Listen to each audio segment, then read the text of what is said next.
நீங்க எல்லாருமே கேட்ட மாதிரி 1 கிலோ பிரியாணிக்கு 150 ml இருந்து 200 ml வரைக்கும் ஆயில் ஆட் பண்ணிக்கலாம். பட்டை, கிராம்பு, ஏலக்காய் எல்லாமே பார்த்தீங்கன்னா 2 கிராம் ஆட் பண்ணிக்கலாம்.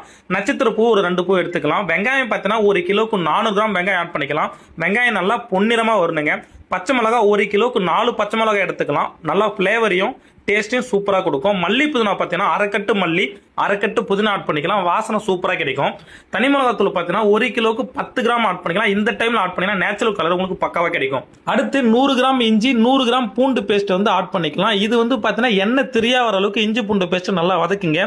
அடுத்தது தயிர் பார்த்தீங்கன்னா 200 ml தயிர் ஆட் பண்ணணும். தயிர் பார்த்தீங்கன்னா அந்த வெள்ளை கலர் இருக்கு இல்லையா, அது ஃபுல்லாக கரைஞ்சி போகணுங்க. அதுக்கப்புறமேட்டு தக்காளி பார்த்தீங்கன்னா 1 கிலோக்கு 300 கிராம் தக்காளி நான் அரைச்சு போட்டிருக்கேன். நீங்க கட் பண்ணி போற மாதிரி 350 இருந்து 400 கிராம் தக்காளி வந்து எடுத்துக்கலாம்.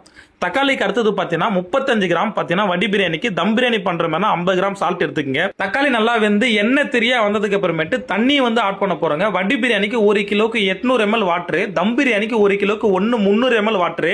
இந்த வாட்டர்ல பார்த்தீங்கன்னா ஒரு 1/2 லெமன் புளிஞ்சி எடுத்துக்கங்க.